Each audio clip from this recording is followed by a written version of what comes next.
Baik, Assalamualaikum warahmatullahi wabarakatuh. Sebelumnya, perkenalkan nama saya Muhammad Rafli dengan PMB 1A022357. Sini saya akan menjelaskan dua bab dari buku Hukum Pembuktian yang ditulis oleh Bapak Dr. Albert Aries SH MH. Baik, ini sumber buku yang saya baca. Bab yang pertama yaitu bab prinsip dan standar pembuktian. Yang kedua yaitu bab asas-asas hukum pembuktian. Sebelum kita masuk ke materi yang akan dibahas, saya akan menjelaskan tujuan dari presentasi kali ini. Yang pertama yaitu untuk memahami dan mendeskripsikan prinsip dan standar pembuktian. Yang kedua, untuk memahami dan mendeskripsikan asas-asas hukum pembuktian. Baiklah, kita masuk ke materi yang pertama yaitu prinsip dan standar pembuktian. Pada buku ini dapat dilihat di halaman 9. Baik. Prinsip dan standar pembuktian. A. Prinsip umum pembuktian. Salah satu hal yang terpenting yang selalu harus dilakukan oleh hakim adalah dalam pemeriksaan perkara di pengadilan adalah dengan cara yang tepat dan menetapkan terbuktinya eksistensi dari fakta-fakta yang relevan untuk digunakan sebagai dasar pertimbangan dalam menjatuhkan putusan. Di samping menerapkan hukum, serta kadang kala menemukan hukum yang dilakukan dengan alat bukti untuk memberikan kepastian yang sesuai dengan penelaran tentang eksistensi fakta-fakta hukum yang disengketakan oleh para pihak. 1. Memiliki keterkaitan dengan argumentasi. Menurut Ian Dennis, suatu bukti haruslah memiliki keterkaitan atau dengan kata lain ada sangkut pautnya dengan suatu perkara semata-mata agar pengadilan dapat menerimanya. Hal ini berarti bukti itu harus berhubungan dengan beberapa fakta yang merupakan objek pembuktian dalam suatu perkara. Dengan kata lain, apakah bukti tersebut cenderung membuat ada atau tidak adanya keberatan suatu fakta menjadi lebih mungkin, atau sebaliknya lebih kecil kemungkinannya ketimbang tanpa adanya bukti tersebut. Kedua, dapat diterima keberadaannya. Secara umum, bukti yang relevan dapat diterima, namun selalu ada ketentuan hukum tertentu yang melarang diterimanya jenis bukti tertentu, sekalipun bukti tersebut relevan. Misalnya mengenai keterangan saksi yang mendengar dari pihak lain yang menurut ketentuan atau pendapat maupun perkiraan khusus yang diperoleh seorang saksi dengan jalan pemikiran dalam pasal 185 ayat 5 KUHP atau pasal 1907 ayat 2 KUH Perdata. Dalam praktik hukum pidana di Indonesia, cakupan mengenai saksi kemudian telah diperluas melalui putusan Mahkamah Konstitusi Republik Indonesia nomor 65/PUU 8/2010 sehingga setiap orang yang punya pengetahuan yang terkait langsung dengan terjadinya suatu tindak pidana juga dapat didengar sebagai saksi. 3. Pengecualian untuk bukti yang ilegal. Tujuan pengecualian bukti yang diperoleh secara melawan hukum atau ilegal adalah untuk mencegah diterimanya bukti merugikan yang dapat memengaruhi jalannya suatu proses hukum untuk mencari keadilan. Hal ini dapat dilihat misalnya akibat hukum dari suatu bukti yang diperoleh secara tidak sah atau melawan hukum dari suatu perkara tidak pidana yang tidak sesuai dengan ketentuan hukum acara pidana sehingga bukti tersebut dapat dikecualikan atau dikesampingkan oleh pengadilan. 4. Dapat dinilai dan dievaluasi oleh hakim. Pada akhirnya majelis hakim pengadilan yang menentukan apakah bukti yang memiliki kaitan dan dapat diterima tersebut memiliki kekuatan pembuktian sebagai dasar bagi hakim membuat pertimbangan hukum dan menjatuhkan putusan bagi para pihak yang bersangkutan. Oleh karena itu, suatu bukti yang diajukan oleh salah satu pihak senantiasa dapat dinilai dan dievaluasi oleh hakim, baik keabsahan maupun kesesuaiannya dengan bukti yang lain. Semuanya itu guna menentukan kekuatan pembuktian dari bukti tersebut.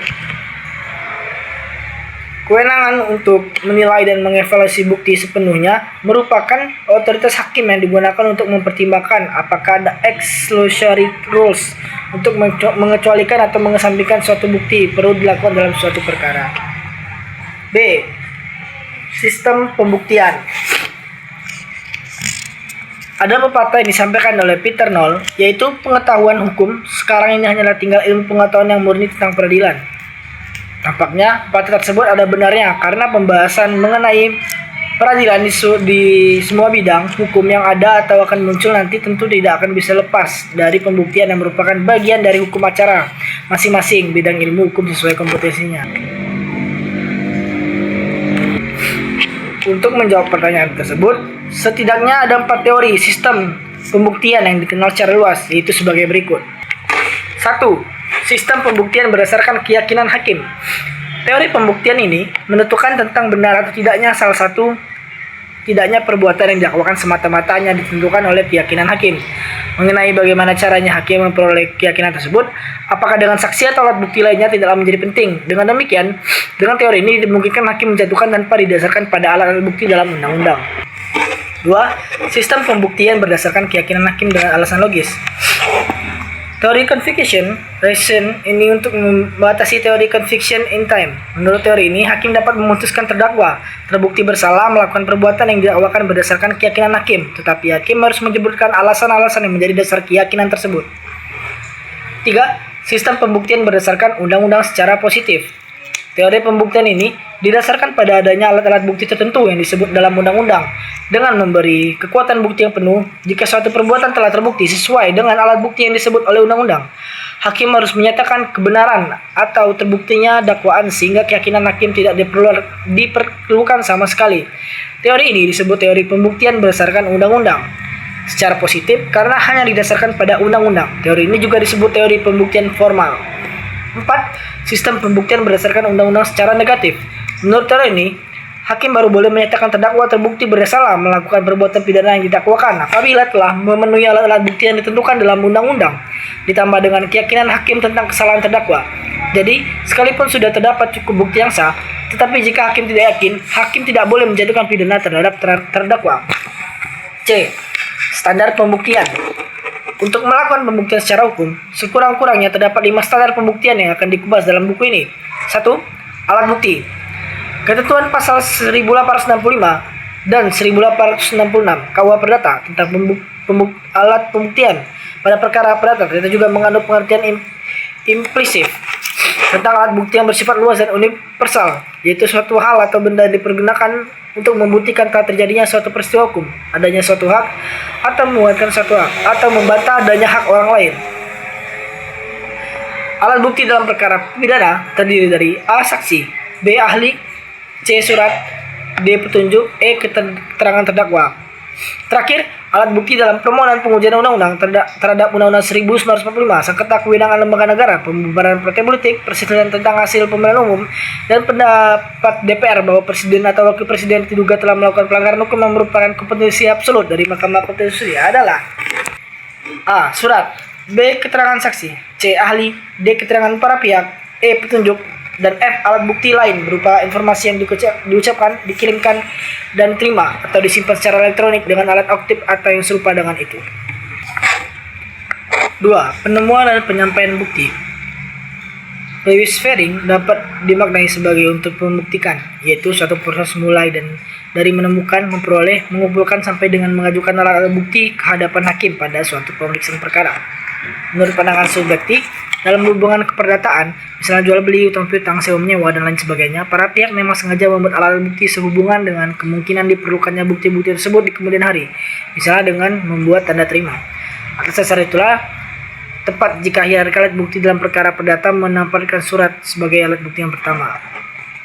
Sebaliknya, suatu peristiwa pidana, seseorang yang diduga melakukan tindak pidana cenderung selalu menyingkiri adanya suatu bukti, sehingga bukti harus dicari dari keterangan berupa kesaksian dari orang-orang secara kebetulan melihat atau mengalaminya. 3. Beban pembuktian. Secara umum, kita sudah sering mendengar beberapa postulat yang terkait beban pembuktian atau yang dikenal dengan istilah burden of proof. Dalam konteks perkara perdata, yang mendalilkan bahwa ia mempunyai hak, meneguhkan haknya atau membantah hak orang lain yang menunjuk pada suatu peristiwa diwajibkan membuktikan adanya hak atau peristiwa tersebut menurut ketentuan pasal 1865 KUH Perdata. Sementara itu dalam konteks pidana, beban pembuktian atau di pihak yang mendakwa atau menuntut, yaitu jaksa penuntut umum sebagai pengendali perkara pidana yang sebelumnya menerima berkas perkara hasil penyidikan atau penyidik kepolisian, KPK atau jaksa penyidik sebagaimana dikenal dengan postulat actor incumbis onus probandi. Postulat tersebut tidak berhenti sampai di situ karena selengkapnya diikuti kalimat lain, yaitu actor non probante reus absolvitur, artinya jika dakwaan tidak terbukti, konsekuensinya terdakwa harus dibebaskan. 4. Kekuatan pembuktian. Ada perbedaan yang cukup nyata antara kekuatan pembuktian dari alat bukti dalam hukum acara pidana dan hukum perdata, yaitu dalam hukum acara pidana tidak dikenal suatu jenis alat bukti yang memiliki kekuatan pembuktian yang sempurna dan bersifat menentukan. Adapun dalam hukum acara pidana, setiap alat bukti memiliki nilai kekuatan pembuktian yang bebas. Namun demikian, meski jumlah alat buktinya sudah memenuhi ketentuan minimum pembuktian, namun jika hakim tidak memperoleh keyakinan bahwa terdakwa bersalah melakukan tindak pidana yang didakwakan, konsekuensinya adalah in dubio pro reo, yaitu jika ada keraguan maka terdakwa harus dibebaskan. Itulah konsekuensi sistem pembuktian negatif yang dianut dalam hukum acara pidana kita. 5. Minimum bukti. Sebagaimana telah disinggung dalam pembahasan mengenai Bueskrach, yaitu dalam hukum acara pidana tidak dikenal suatu jenis alat bukti yang memiliki kekuatan pembuktian yang sempurna dan bersifat menentukan. Justru pasal 183 KUHP mensyaratkan dengan tegas keharusan adanya minimum 2 alat bukti yang sah disertai keyakinan hakim bahwa suatu tindak pidana benar-benar terjadi dan terdakwa lah yang bersalah melakukannya.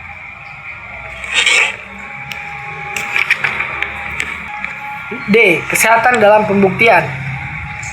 Kesehatan atau kekeliruan pemikiran antara dalil-dalil dalam suatu argumentasi hukum yang dikemukakan dan apa yang harus dibuktikan seringkali tidak berhasil atau kurang maksimal karena tidak logis dan sistematis. Edward de Bono pernah mengatakan suatu pemikiran yang bijaksana bahwa suatu argumentasi adalah untuk mengungkapkan kebenaran dan bukan untuk menciptakan kebenaran itu sendiri. Dalam praktik, kesesatan ini menyebabkan pihak yang mendalilkan suatu gagal melakukan pembuktian karena kesesatan berpikir itu bersumber dari penalaran hukum yang keliru. Penulis teringat salah satu pepatah yang tidak diketahui siapa yang pertama mengumpulkannya, yaitu untuk menyelesaikan suatu perdebatan, pikirkanlah apa yang benar dan bukan siapa yang benar. Baik, kita masuk ke bab yang kedua, yaitu asas-asas hukum pembuktian. A. Aktor elegans probat.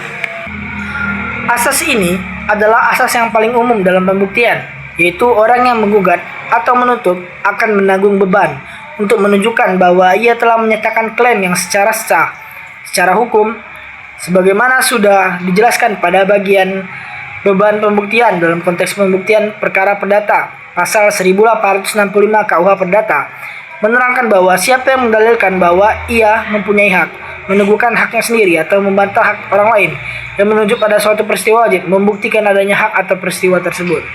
Selanjutnya, dalam konteks perkara pidana, jaksa penuntut umum dibebani kewajiban untuk membuktikan dakwaannya terhadap terdakwa sesuai asas actori incumbit onus probandi.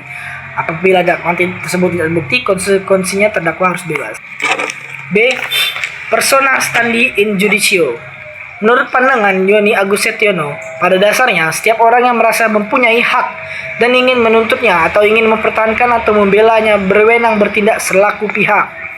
Kemampuan untuk bertindak sebagai pihak itu merupakan komponen penting karena untuk mengajukan suatu gugatan ke pengadilan pada umumnya berlaku asas, yaitu gugatan hanya dapat diajukan oleh orang yang memiliki kepentingan hukum, misalnya berkaitan dengan kepemilikan.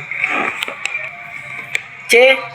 Audi et alteram partem merupakan salah asas pembuktian yang berarti dengarkan pihak lain suatu adagium yang serupa dengan auditor alter pars, yaitu prinsip untuk memastikan setiap pihak yang berperkara memiliki kesempatan yang sama untuk didengarkan dalil-dalilnya secara seimbang di hadapan hukum. Meski lebih sering disebut dalam praktik hukum acara perdata yang mencari kebenaran formil dan cenderung menggunakan bukti-bukti yang lebih berbobot atau lebih dapat dipercayai. Dalam perkara pidana, Terdakwa juga akan selalu diberikan kesempatan paling akhir untuk menyampaikan tanggapan, misalnya dalam bentuk nota keberatan atas dakwaan penuntut umum, nota pembelaan atas tuntutan penuntut umum, dan duplik atas replik dari penuntut umum, serta mengajukan segala bukti untuk membebaskan atau meringankannya. D. Ius Coria Novit, sebuah adigium alternatif dari Iwa Novis Curia, yang artinya hakim dianggap tahu hukum. Doktrin ini menyatakan bahwa para pihak yang berperkara tidak diharuskan untuk menyebutkan semua aturan hukum yang berlaku secara eksplisit atau berupaya meyakinkan pengadilan mengenai adanya suatu ketentuan hukum. Dengan adanya asas ini, konsekuensinya menurut pasal 10 Undang-Undang Kekuasaan Kehakiman Pengadilan dilarang menolak hukum untuk memeriksa, mengadili, dan memutus suatu perkara yang diajukan dengan dalil bahwa hukum tidak ada atau kurang jelas, melainkan wajib untuk memeriksa dan mengadilinya. E.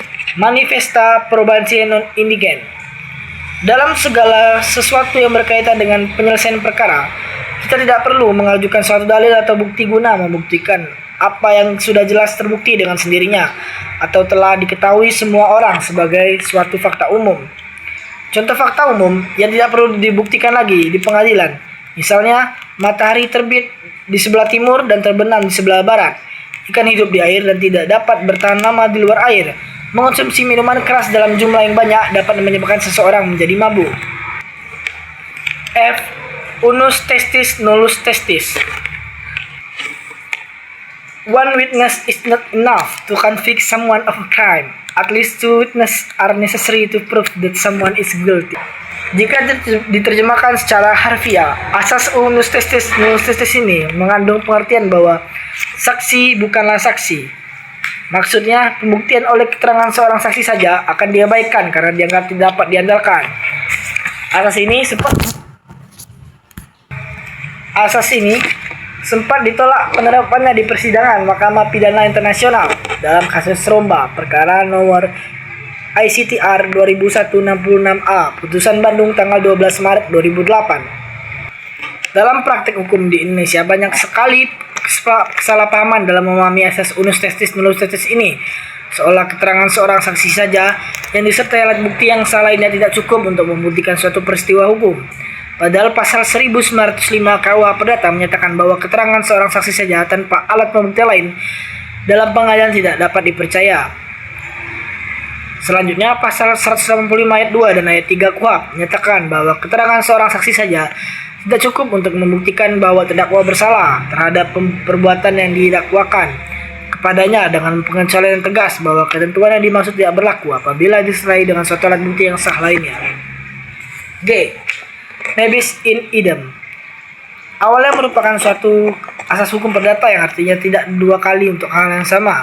Terkadang juga disebut double jeopardy untuk pembelaan di negara-negara common law system. Belakangan asas ini juga dimasukkan dalam hukum pidana internasional, yaitu seorang tidak boleh diadili dua kali untuk tindakan ilegal atau kesalahan yang sama. Dalam suratnya kepada jemaat Nicholas Palaus pernah mengemukakan pandangannya mengenai dibatalkannya suatu ketentuan yang digunakan untuk mendakwa seseorang karena adanya double jeopardy yang mirip dengan asas nebis in idem. Oleh karena itu, seseorang tidak boleh dituntut untuk dua kalinya karena putusan atas atau hukuman yang ternyata sudah dijalani berdasarkan suatu dakwaan atau tuntutan yang sama. Menurut pasal 1917 KUH Perdata, untuk dapat menggunakan asas ini sebagai suatu tangkisan dalam suatu perkara perdata, pihak yang mendalilkan bahwa suatu gugatan merupakan nebis in idem, maka harus dibuktikan bahwa pokok gugatan dan masalah gugatannya adalah sama dengan perkara yang sudah berkekuatan hukum tetap yang diajukan oleh pihak yang sama terhadap pihak yang sama dalam hubungan hukum yang sama pula. Sementara itu, dalam hukum pidana, asas ini terdapat dalam pasal 76 KUHP yang menyatakan bahwa orang tidak boleh dituntut dua kali karena perbuatan yang oleh hakim. Indonesia terdapat terdakwa telah diadili dengan putusan yang berkekuatan hukum tetap, baik itu putusannya bebas, lepas, vonis pidana yang telah dijalani untuk atau mendapat pengampunan, atau wewenang untuk menjalankan pidana telah hapus karena daluarsa menurut ketentuan pasal 78 KUHP. Karena setiap perkara ada batas waktu untuk diajukan penuntutannya sesuai adagium omnes actiones in mundo infra serta tempora haben immedium. H. Nullum crimen sine poena legali. Menurut Verbace, sebagaimana dikutip oleh Van Bamelen, dengan adanya ketentuan asasi legalitas yang ada dalam pasal 1 ayat 1 KUHP, setiap sanksi pidana yang dijatuhkan oleh hakim seharusnya sesuai dengan aturan hukum, guna memelihara hak yang boleh dijalankan oleh setiap orang.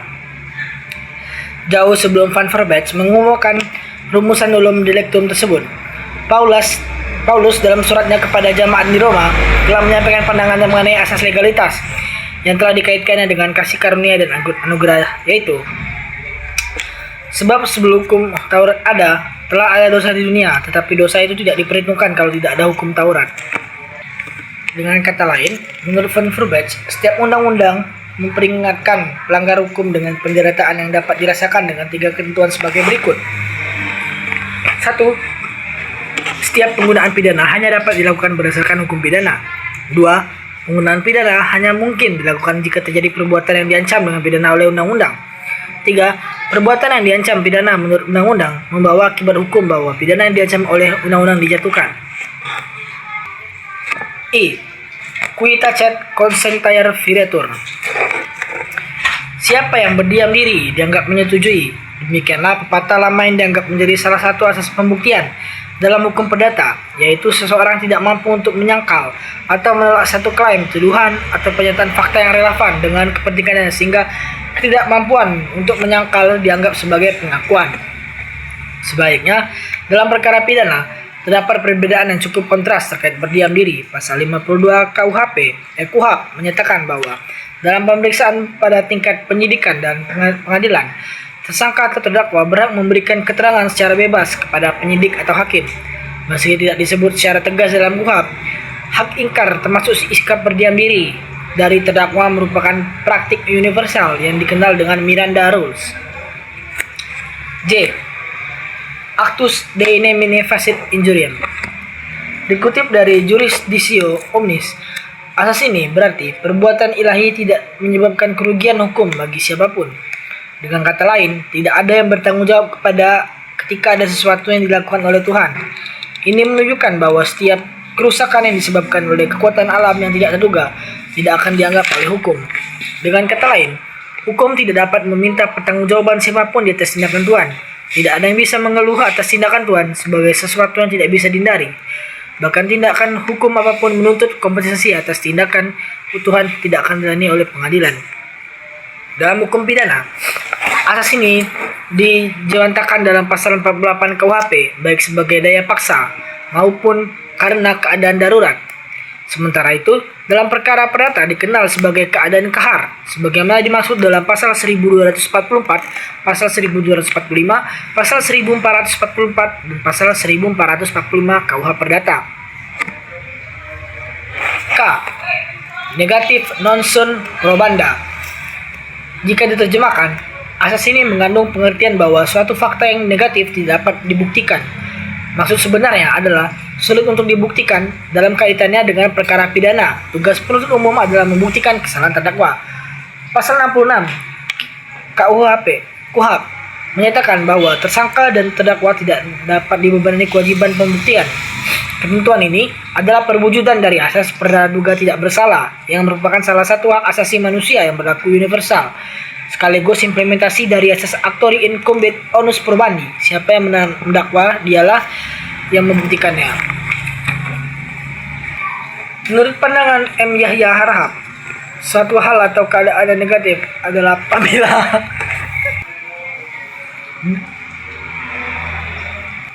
Menurut pandangan M. Yahya Harahap, suatu hal atau keadaan yang negatif adalah apabila hal atau keadaan maupun peristiwa yang dikemukakan mengenai sesuatu yang tidak dilakukan atau tidak diperbuat oleh yang bersangkutan.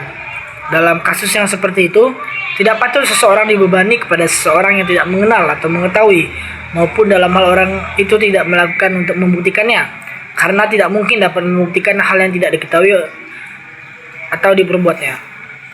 L. Presumptio iustae causa.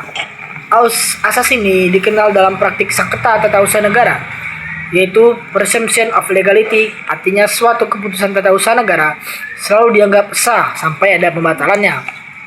Dengan demikian, Penggugat paling sedikit harus memiliki suatu bukti permulaan bahwa menurut penglihatannya keputusan yang digugatnya itu mengandung suatu cacat, karena obstruksinya itu dapat menimbulkan keraguan pada hakim tentang keabsahan keputusan digugat. Namun hal itu tidak berarti bahwa lalu penggugat yang harus dibebani untuk membuktikan keseluruhan bahwa keputusan itu tidak sah. Hakim tentunya akan meminta kepada tergugat bahan-bahan yang digunakannya pada waktu mengeluarkan keputusan yang digugat itu. Baik, mungkin itu saja yang dapat saya sampaikan. Apabila ada kekurangan kata dan salah kata, saya mohon maaf. Wabillahi taufiq wal hidayah. Wassalamualaikum warahmatullahi wabarakatuh.